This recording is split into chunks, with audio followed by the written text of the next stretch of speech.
Hi friends, it's Deanna Williston from Our Blooming Catholic Life, and I'm back from Cousincation, which is a great new thing.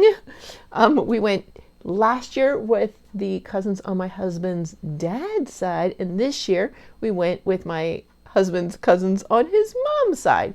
So last year was a double funeral slash, trip to the old hometown, all the old stomping grounds, see all the sights. And this time, with these cousins, we rented a house in Corolla, North Carolina, in the Outer Banks, and lived as a big giant community for a week, and it was really, really fun. Nobody died either, so amazing. There were some minor injuries, jellyfish stings, infected bug bites, and whatnot. But we lived in community, and so it worked out so well. I know we're all considering doing it again. One of the things we got to do on vacation was to talk about and see the Wild Horses of Corolla. And you may be thinking of the wild horses like out in the western U.S., the Mustangs, or in Assateague or Chincoteague, Virginia, Maryland line. This is a different group of horses. They are descended from Spanish colonial horses. And I'll let you read the book to find out more, but we'll discuss it when we get to that one. Let's start with the kids' book. So I got these books at the cutest little museum ever. It's a historic house in historic Corolla.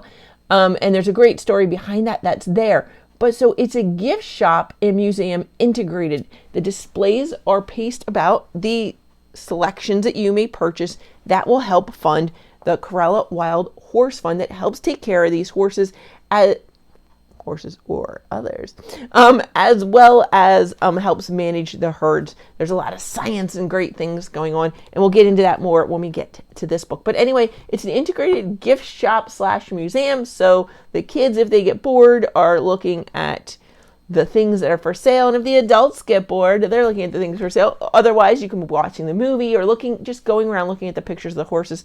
There's honestly quite a variety of things to see there, and it's staffed by really educated people who work for the fund, so that's super fun too. And we got to meet like 3 or 4 people because apparently their offices are upstairs, so really fun. And one of the things we got to do while we were there was sponsor a horse. Okay, we sponsored a mule, but there you got to pick from a number of horses that are at I forget the official name of it, but basically the rescue farm.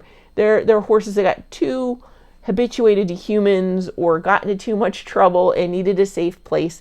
And so they're at this rehab farm. Now, they're still totally wild horses. There are some things they can do with them. They're keepers, but they are still very much wild animals.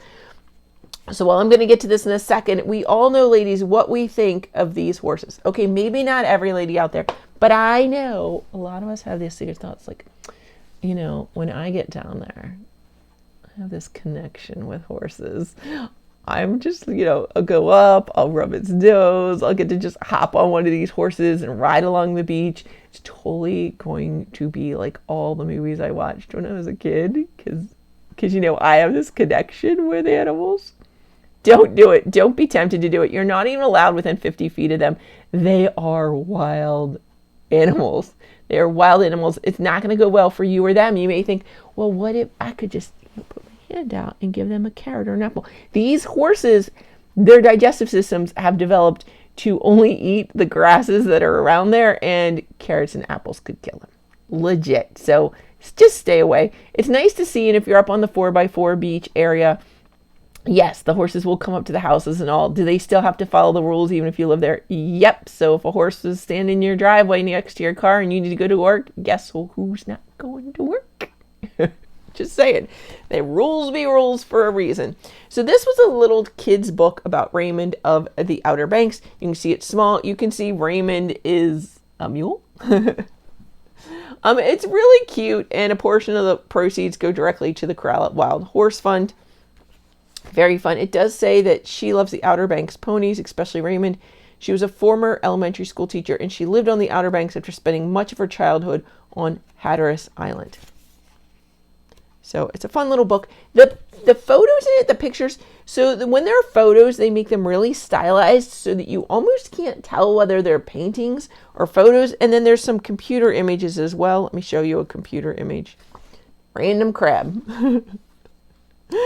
But the pictures are pretty stylized. Let's see, this was copyrighted in 2019. I believe it's one of those self-published books like you can get off of Amazon, just because it has that funny little barcode and all. I honestly think both these books fall into that category. It tells you the day it was printed, on the 28th of March 2022 in Columbia, South Carolina. That's when the person was able to do it. So those are just interesting fun facts. So here's like one of the pictures of the horses. You can see it's kind of like they've done some editing to the photos, but that they were real photos at one point. This is not a children's book to teach someone to read, because the photos don't give clues necessarily to the text while they go with the text. Like here's a picture of them. And it says, "Do you see the mule?" Grandma Fran asked. "We call him Raymond." "Raymond the mule," Natalie replied. "We heard him laugh like a donkey." "Raymond the Outer Banks mule," Grandma Fran said. "He has been on the beach for 20 years. He likes to run with the wild horses. He thinks he is a horse." So honestly, I'm never 100% sure who's saying which things. And I would like Grandma to address then right here what a donkey is and what a mule is. She does not, but it's like a childhood story. So it's Natalie going to visit Grandma Fran, and Grandma Fran's going to take them out on this adventure. There's a nice map kind of showing you a little bit about the Outer Banks and what it is. I don't want to hold up all the images there. So you can get a feel for what it means to be in the Outer Banks. Is it an island? Is it a peninsula? What is it? Great pictures of the horses. Like I say, they're not exactly going with the text. They're not going to help you predict what the text is saying, but they're good. The themes in there are about bullying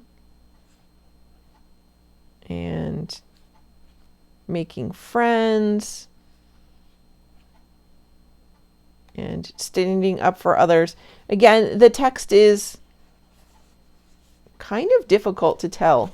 Like in here, is this all one person talking? Because every sentence has its own set of quotes, so I'm not sure what that's about. But if you take it for what it is, a lovely book to read aloud to children and to hold up and show the pictures, I think kids are going to love it. I really did enjoy the story.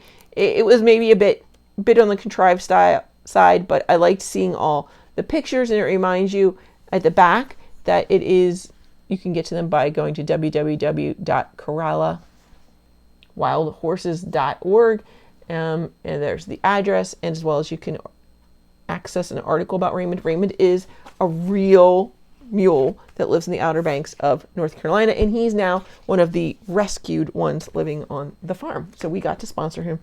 Yay! Again, he's still plenty wild. It's not like you can go up.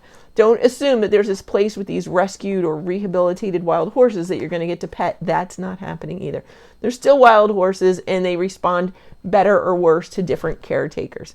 This book is also very interesting. It's highly recommended by the museum/shop.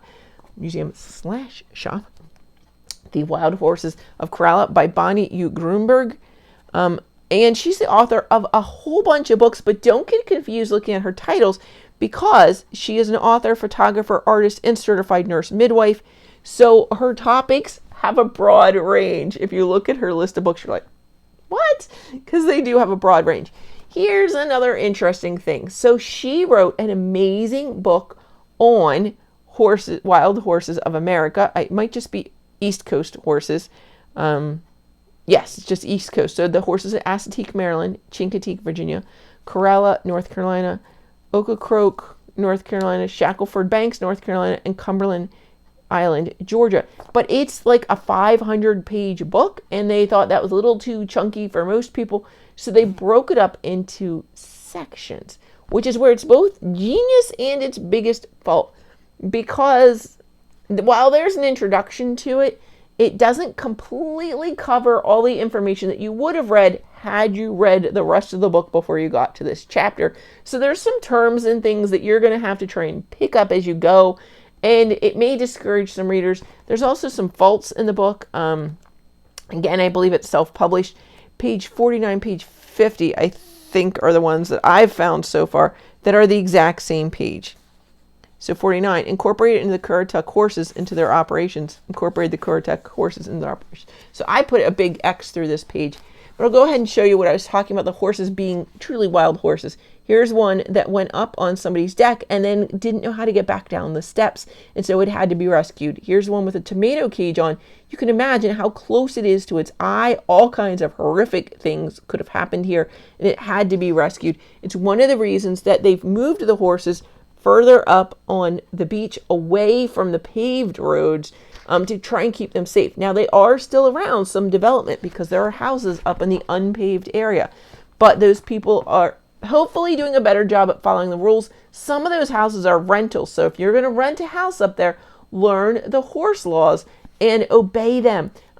Do not think you're the one that can put out snacks for them. You're going to kill them. Here's an example of some of the conservation efforts that didn't do so well. Before they moved them, they tried things like, wild horse crossing signs.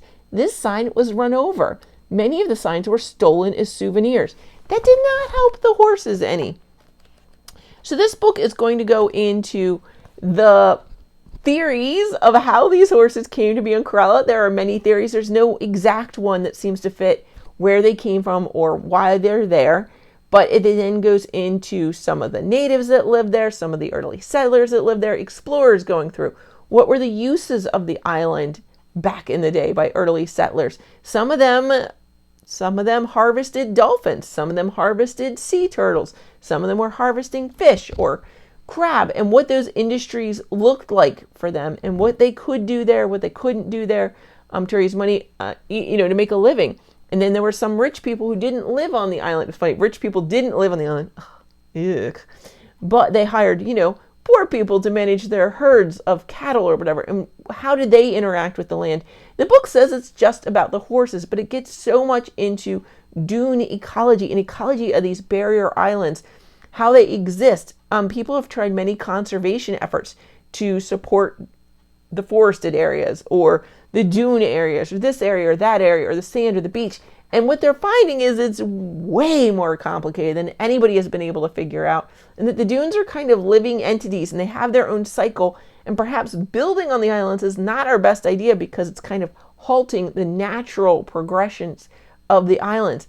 Or is it preserving them? It's that age-old preservation-conservation fight that we've always had.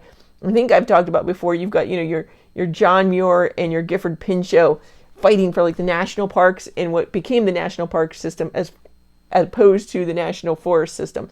Which system are you? Do you want conservation or preservation? What do you want? And these guys really aren't natural, so do they even belong there? These discussions are all in this book. It's really, really deeply interesting. To say she has resources, page after page. So the references start on page 111. And okay, they have lots of pictures of horses interspersed, but start on 111 and go to 133. That's 22 pages of just resources listed. That's just regular old bibliographic citations, okay, with pictures of horses, right? The mechanics of the book, the page numbers are in the outside bottom corners. This tells you the name of the formal book, the Hoofprints guide, and then tells you where you are in Corolla, which is funny because the whole book is on Corolla. So it really is like a section lifted out and taken aside out of it. Some of the terms that you're going to need to know are banker ponies or banker horses. They have a longer name, but banker for Outer Banks, right? They don't explicitly say it anywhere in here. Again, it's like taken out of a book, so they don't explicitly say where the name came from at any point. So it's kind of crazy, right? But banker horses, Outer Banks, that's this group of horses, the Corolla horses. It does have some modern day maps as well as, historical maps. This one is from 1585, I believe. So, just the depth of information in here is amazing. There are some charts and graphs as well.